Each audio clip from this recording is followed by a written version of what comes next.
Ready to go!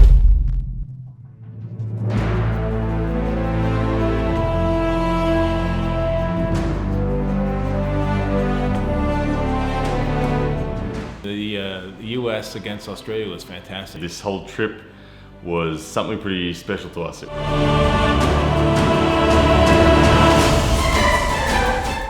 So I took on Alan Fisher, Lachlan took on Mike Ayello, and we had Ryan versus Dallas Langston.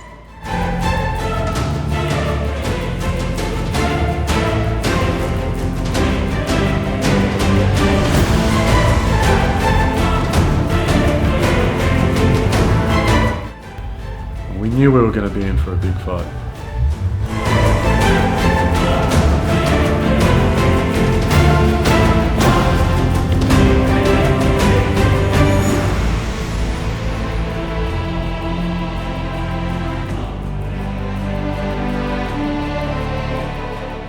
I mean, the U.S. against Australia was fantastic. I mean, it started off with a great victory for myself personally against, I had a bet with Bob Brown saying that Ryan Bowen would beat Dallas Langston, and I was a little worried after the first match, but I kind of knew going into the bet that Ryan would have a hard time with the first match, or maybe even the second match, stopping it. But once it got stopped, I figured it was pretty much over, and so I got to sit in the background and laugh at Bob once he stopped that match the second round. So we arrived over here in country, the Australian team. This whole trip was something pretty special to us. It was a big opportunity, not only for myself, but for arm wrestling from Australian point of view, to really establish some credibility on the international scene.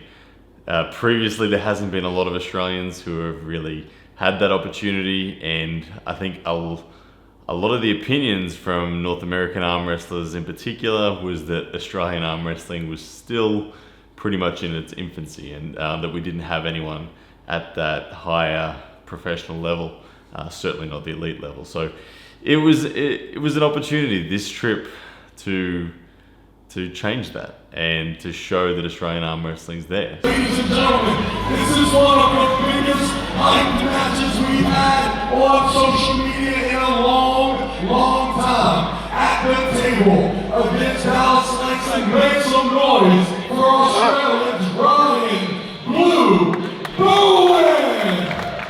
Ladies and gentlemen, each round is the best 2 out of 3 right-handed both athletes have decided they will go directly to the strap match. My match with Dallas Langston was an interesting match. It was something that was a year in the making. Dallas and I had previously gripped up some 12 months ago, not in an official capacity, but rather just in a side table capacity. Last year, Dallas competed in the weight category below me. I was 210 pounds. I think he was 185 pounds. And he won his category, and I came second in mine to Paul Lynn last year. And after that match, after that tournament, we knew that we were destined to face each other. And as the year went on, the trash talk built, the anticipation built, and a lot of people in the North American crowd thought that Dallas was definitely the favorite. I think it actually came ahead of Dallas on the polls, but I think that was largely because the polls were run by Pound for Pound, and I got people that were supporting me, a lot of fans of Pound for Pound that I think were helping me in the polls. But the bottom of the truth on that one was that Dallas had just pinned Paul Talbot only 2 weeks before, and we know that Paul Talbot is a legitimate professional at that weight, and he'd made it look pretty convincing. So coming in, Dallas, I think, was the favorite among arm wrestlers that I guess had their finger on the pulse closely. And for me, coming into the match, I'd just come off a victory against Evan Burgoyne in the bottom 8 tournament, which was run in Canada. And I think that it was we were on a collision course that was it was it was a bit of a perfect storm when it came to the actual marketing for it. Dallas had said that he was going to flash pin me. I had said that I was going to hold Dallas until he quit, and we had very polarizing opinions on this one. I think even Travis Bagent said, I remember on the actual day of the match, Travis Bagent announced over the microphone that never before had he spoken to two guys who were so certain of victory prior to a match. I have never in my life spoken to two individuals separately that have told me they can't possibly lose this match. Who is in front of me?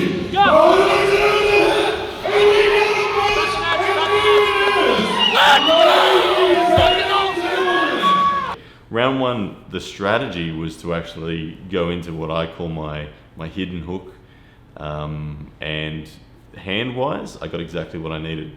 Bang, the hook went in. I set in a defensive position. Dallas drove, which I expected, and what didn't go to plan was his pronation didn't collapse. His pronation was strong enough, and his shoulder and pec was strong enough, most importantly, to get the pin done. And it meant that I had to change strategies from there. So Friday night, big night. So we had Ryan up first, and he lost that first round against Dallas Langston. Ugh, we were all a bit worried, but from that point, he just burned him out and dominated him. It was fantastic. All right, here we go, ladies and gentlemen. Let's go! There's the hit. Oh, yeah. Look at the power. Look at the power.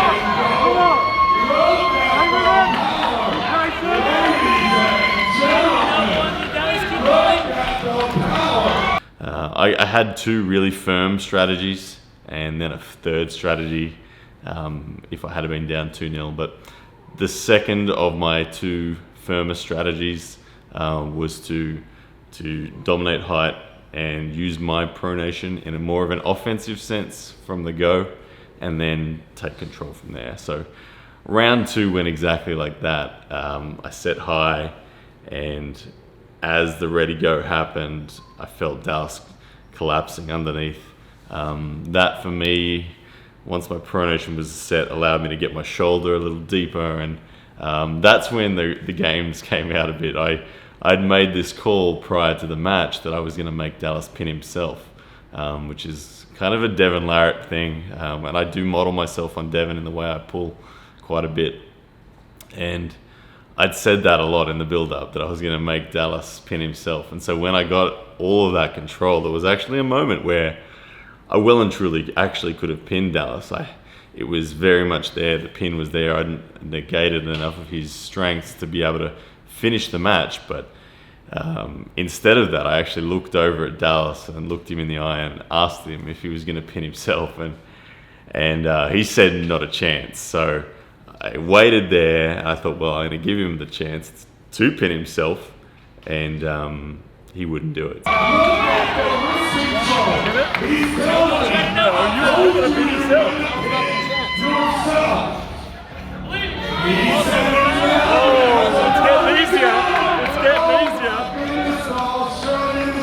I waited and I waited, and it kind of actually gave Dallas the opportunity to get back into a strong position.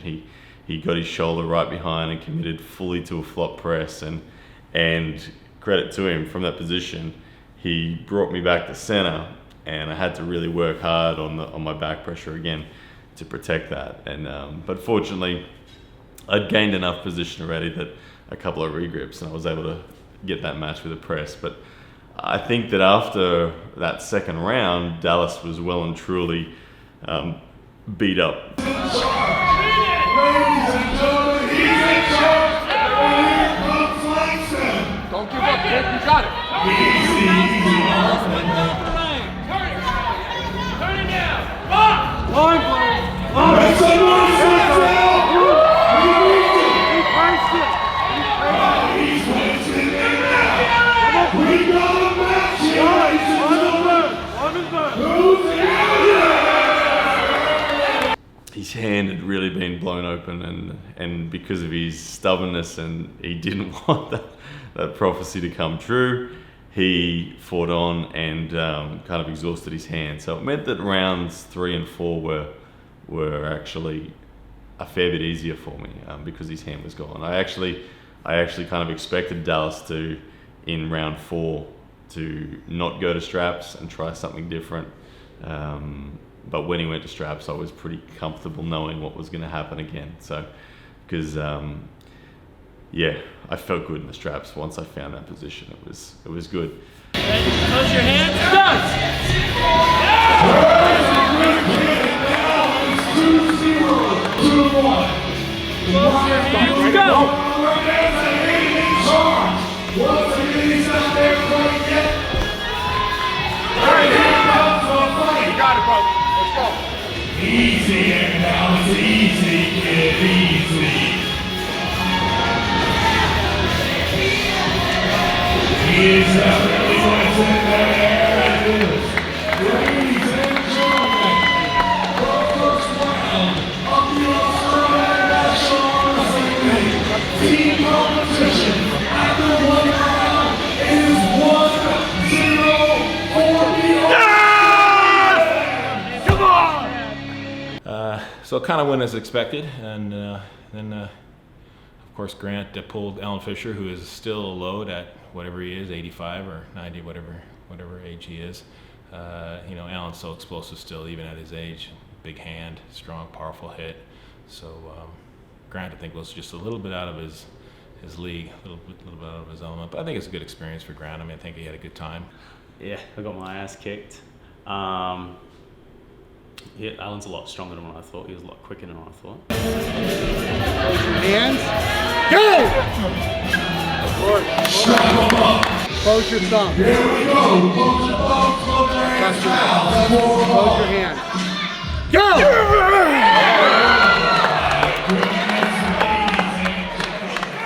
Ladies and gentlemen, he's not even close to done yet. Make some noise for Alan Fisher. Grant did pretty well. Alan's experience is amazing, so I think he did pretty well to last as long as he did. Alan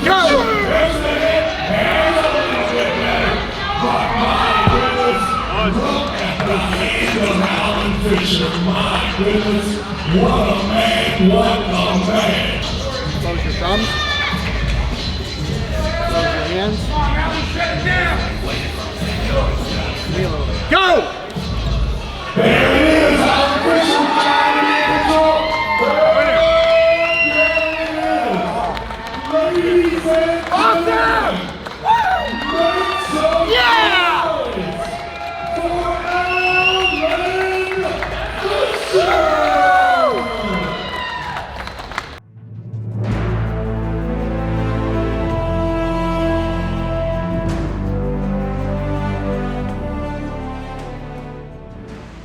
I don't think I think of a big fireman tan guy. Okay, yeah, no, Mike Ayello, for sure.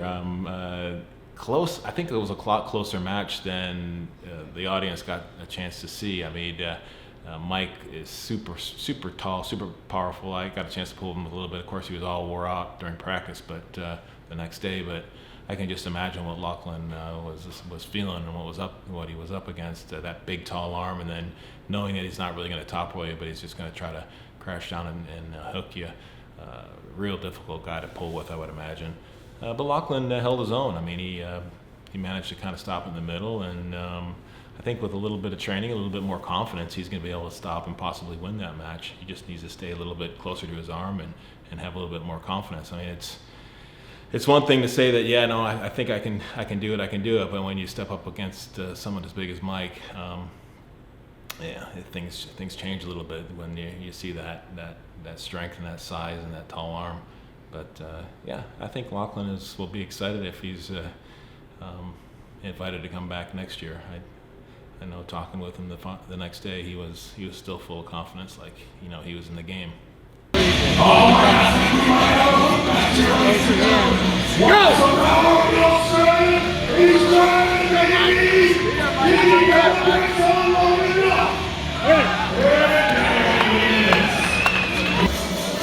All right, here we go. Watch for the ignorance on inside. Go! And there it is. And he is in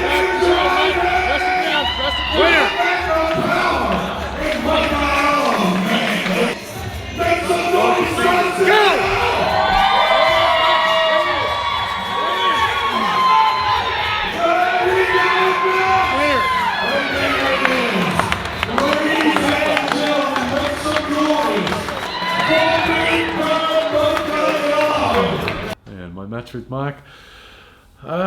It went as everyone expected. I held him out for a lot longer than I thought I did. The man's hand is underrated. He just felt like a monster, which he is.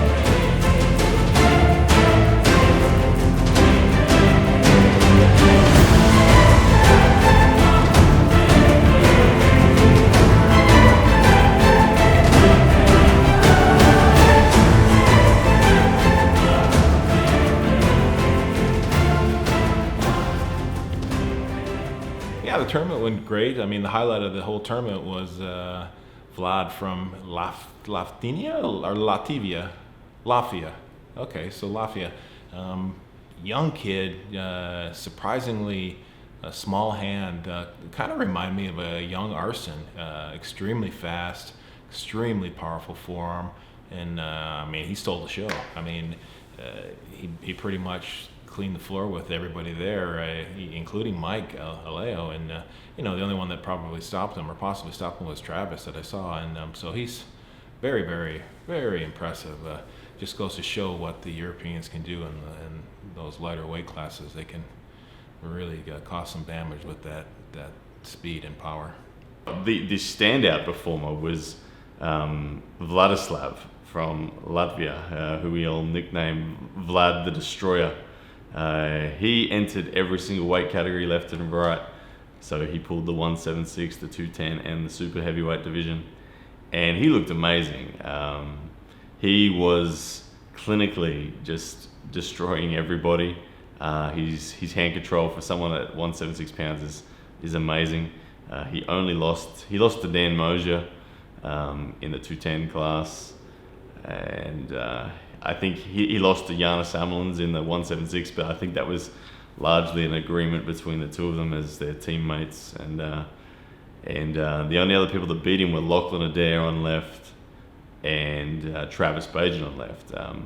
Credit to him, his biggest scalp of the day was actually Mike Ayello. Mike did beat Vlad the first time, but then Vlad came back and beat Mike to eliminate Mike from that draw.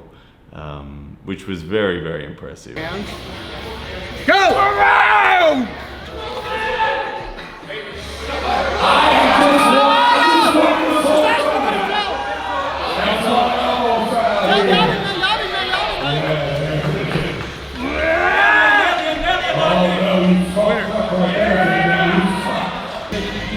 Close your hands. Go! You next! You next!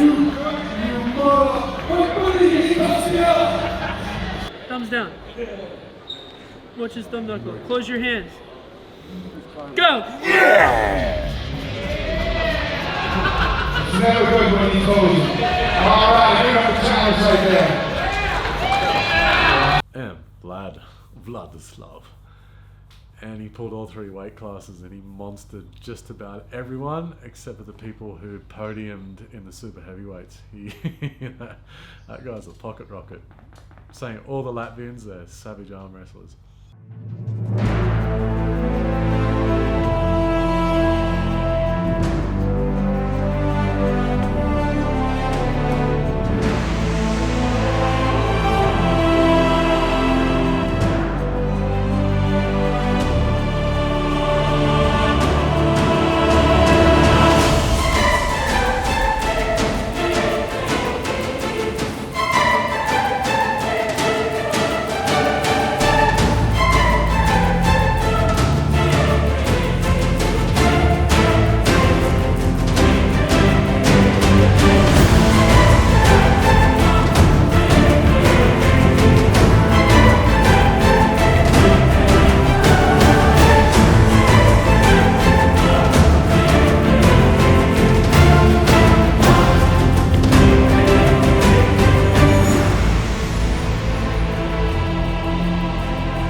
The teams event. The teams event came up later on, and that was something pretty special.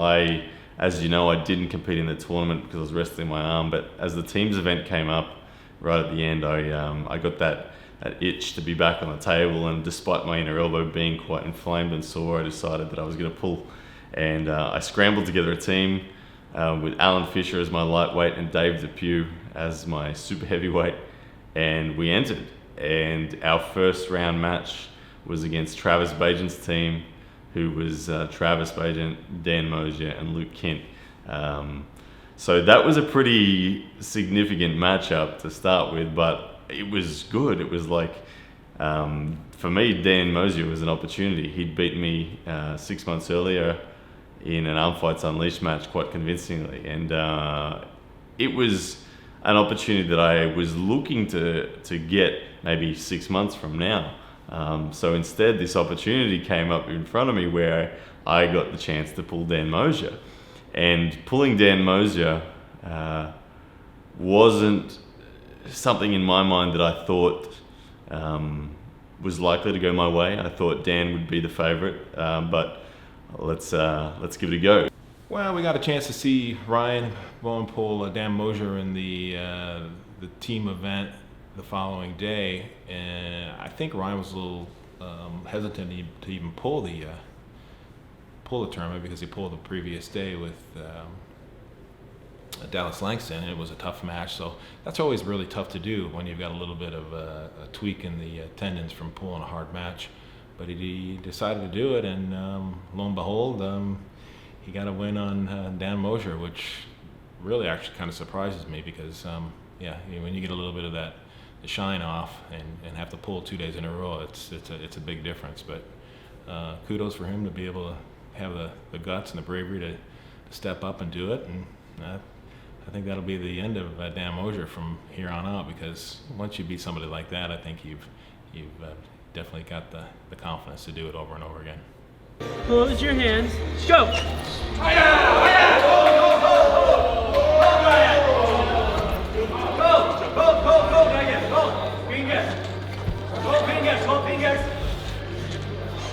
We got a match. I cannot believe the hand war we got going on here today.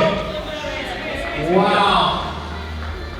I am thinking Ryan is not one to go to the scraps, but I think it's going to end up there.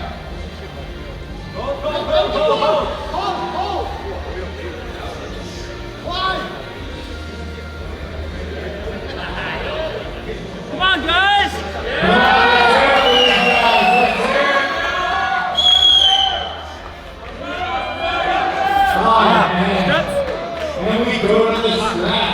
One thing about Dan's style that I remembered from the first time I pulled him was that he felt awkward. The vectors that he would hit from the go were very different, and because of those unique vectors, often the first time you pull Dan, you get belted. And so coming into this match, I had a bit of an idea of more so where to be with my own power, and I set up high and right, and really guarded with tall pronation, knowing where Dan was going to go.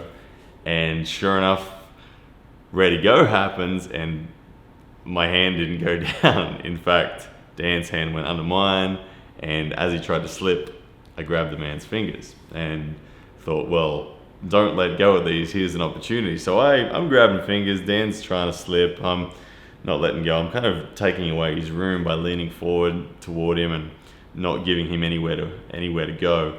I could hear in the corner of my mind, Yana Samelins, he was off the side of the stage calling out, "Hold fingers, Ryan, hold fingers," because the Latvian team were waiting in the wings for the winner of this match, effectively. And so they wanted to see a war, but also I was just really grateful to have someone of Yana Samelin's caliber in my corner barking out instructions. And just like Yana suggested, I held fingers for as long as I could and tried to start to work back over toward a pin, but then the slip happened, and off we went to the straps now. All right, who's rooting for Ryan on the left? Who's rooting for Dan on the right?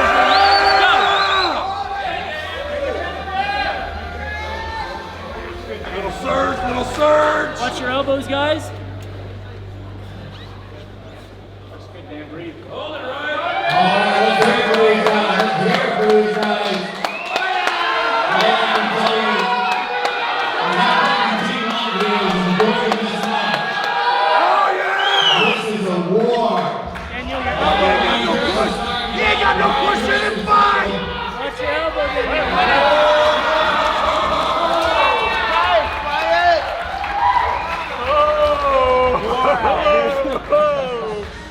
So this time in the straps, I thought, oh, this could be harder, but I did the exact same thing. I went high and right, made my arm quite tall, and guarded with pronation during the strap setup.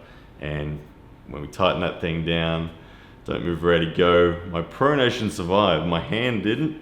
My wrist actually went back, but my pronation was still up. So my palm didn't go underneath. Instead, my palm was still up and stopped right there. Dan was kind of in this below the table position where he was trying to finish with a hook, a flop hook sort of thing.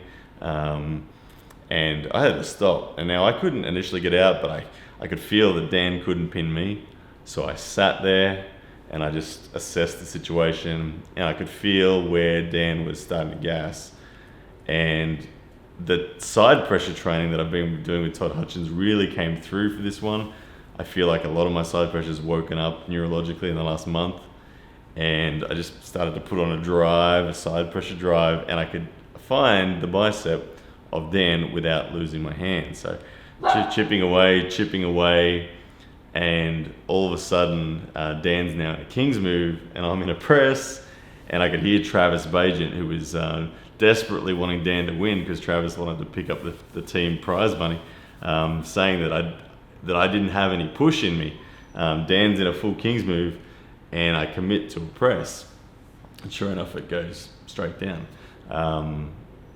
which was really cool. Finishing in a press was really cool because I really typically have never finished with a press on any match before, and it was only a couple of days prior to this tournament that John Brzenk actually was coaching me on how to transition into a press.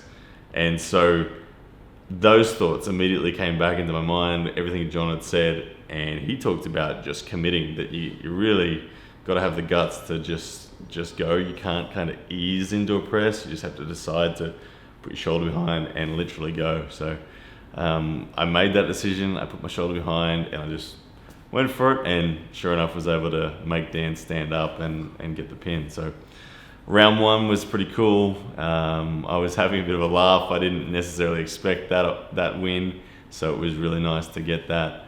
And round two pretty much played the same way. Go!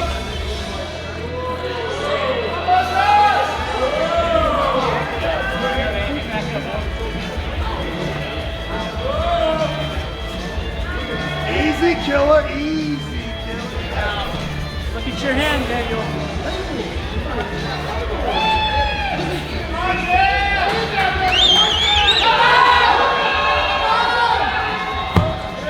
Straps. Close your hands. Go.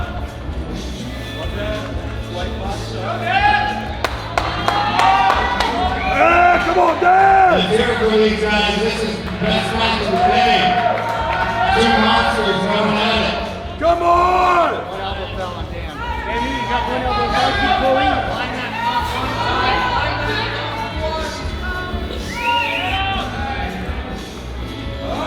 Yeah, right there. Watch your shoulder, Daniel. You can't go into the King's move and lose your position winner. Man, give it up for these guys. Great kick, great kick. Incredible. Ryan's super match in the afternoon with Dan Moser. It's a bit of a revenge match for Ryan. He earlier in the year, Dan came out to Sydney and just put a clinic on everyone. So Ryan coming out and just dominating him and outsmarting him, out arm wrestling I was super pumped. Round two pretty much played the same way. Outside of straps, got the fingers, almost pinned him. Then we went back to the straps and Dan ended up in a King's move again with myself back in the press. So long story short, it ended up 2-0, and it was the absolute icing on the cake to be able to get that victory. as part of this trip. Not only Dallas, but now Dan in a super match as well. It really, really, really surprised a lot of people, myself included, and was, a big surprise. And made me very happy. It helps me to know where my level's at now. And I'm confident moving forward that I can be called legitimately a professional level arm wrestler. I know Giannis asked me if I think I'm an elite arm wrestler now, and I said no, not yet. I feel like I need to get a few more runs on the board consistently before you can call me elite, but I do feel that even now in the eyes of North American arm wrestlers, I can firmly be called a professional arm wrestler. So yeah, happy days.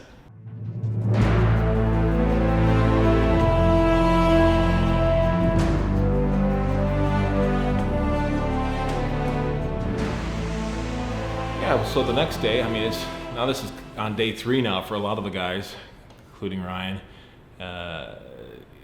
But I thought we had great practice. I mean, most of the guys' arms were obviously sore for a good reason. But the day was nice, and it was a hot Arizona sunny day, and I think everybody enjoyed.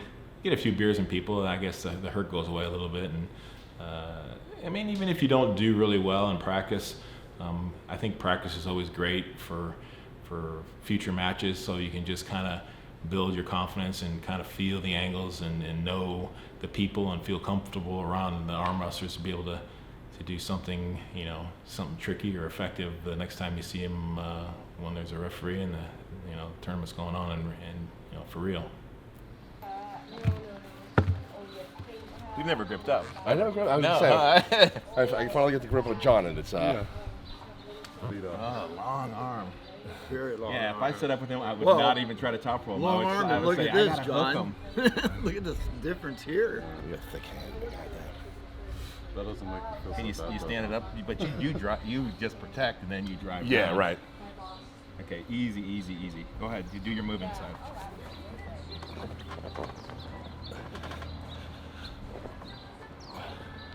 I got nothing left. Yeah. No, those bigger. Maybe bigger. We don't measure.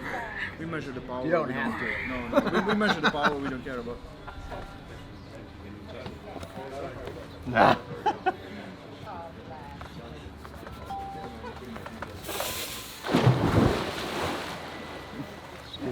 Sign it.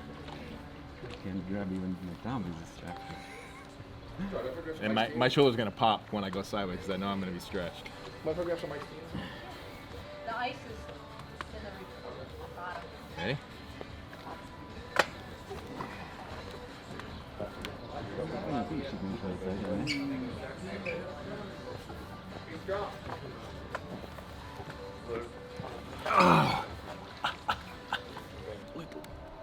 Yeah, it's okay. You're doing this now to me, huh? Go. Stretch. No, I'll get you this side. Go. Oh, that wasn't a plan, was it? One more. Go. That's what I thought.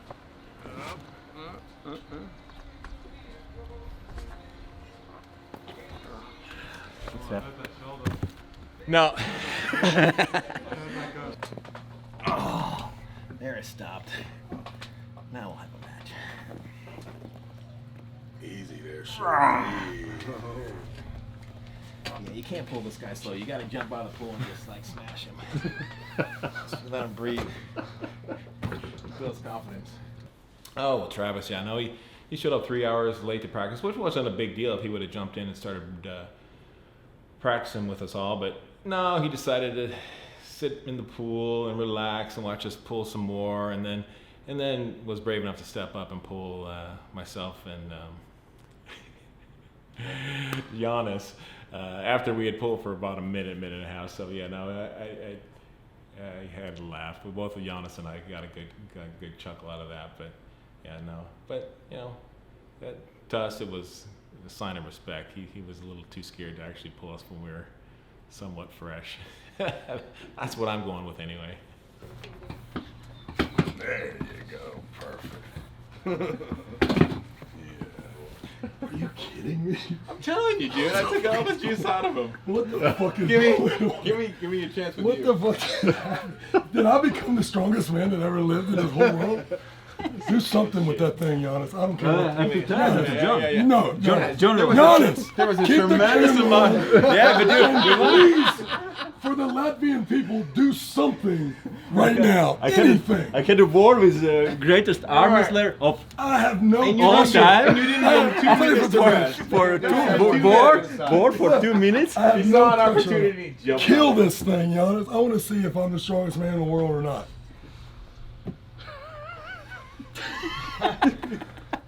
Definitely the cleverest. I guess so. You done loosen the strap so much, I have to guess you. I'm the strongest man in the world. Okay, stand. Cameras, don't shut the cameras off. Hey. Don't worry about it. Make sure the Uber driver doesn't leave us. Will you look at my phone right there? Because he was only going to be Where's 4 your minutes. phone? It's No, right inside. I don't want the strap. Really? Oh no, we gotta have a strap. No, I don't want the I strap. don't know how to pull any other way. I can't use the strap.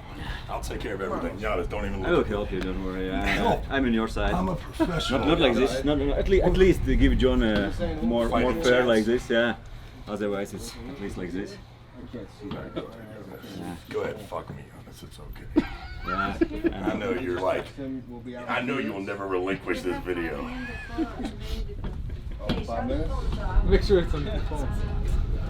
Titans. That's good. That's good. That's good. That's good. Oh, yeah. Why am I always on the bad side of the strap? For crying out loud, why is my always the bad side of the strap? You got 4 minutes. Speak up. You sure? I don't know. There's no way.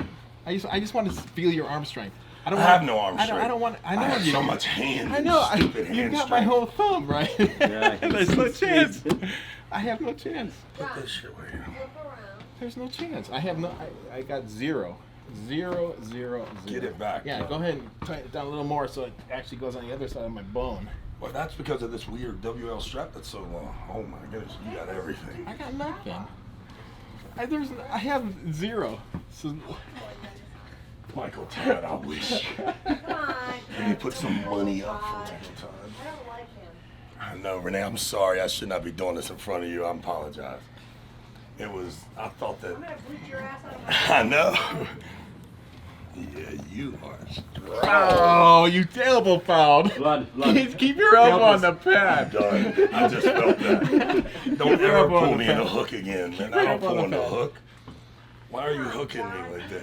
He can beat me right now. Please don't get him any more pumped up. Oh yeah, now you're completely. Look at how he grips on it. Just Yeah, he's- completely. He's like this on your thumb. He's like a crazy George. Dude, get off my thumb. Bob Brown's the one who taught me to grab your thumb, he said. He said that was the only way. Oh, you're too much in the hook. Good. Oh, the elbow foul again. You see it? You seeing it? Some of the other really cool things about this trip were the fact that we got to have this amazing barbecue after the tournament. We went back to John Brzenk's home, and a whole lot of legends turned up.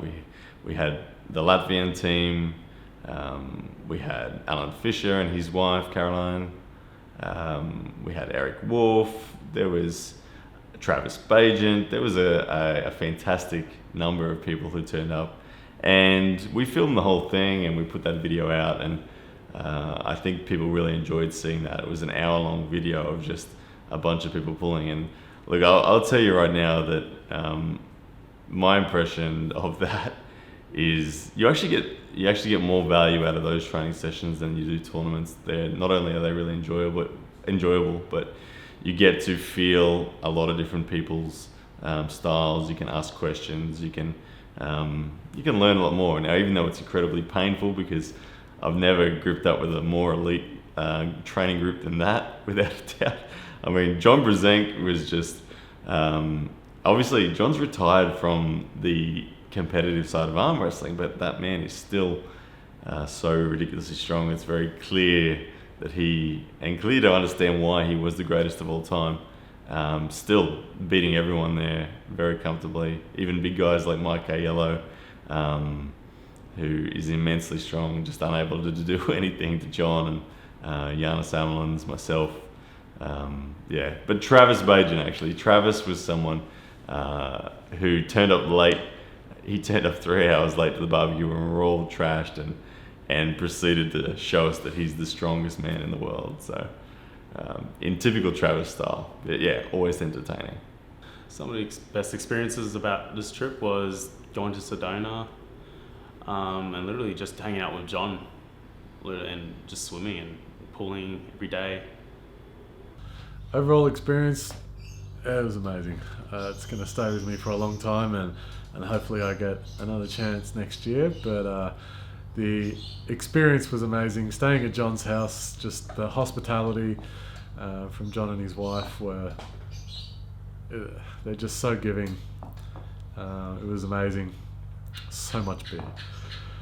So much beer. Yeah, look, overall it was a really nice trip. We got to go and see lots of parts of Arizona as well. Not just the arm wrestling, we got to go up to Sedona, and just the drive up to Sedona was quite nice. Seeing some of the countryside that I'd never seen before and really get that chance to appreciate. So it's a part of the world that I will always treasure, and the people here are amazing. And to be honest, I can't wait to be back and do it again next year. It's always great when you get people that haven't pulled with each other and live on different corners of the earth to get together and share their experiences and their strengths. And yeah, it was definitely a good weekend.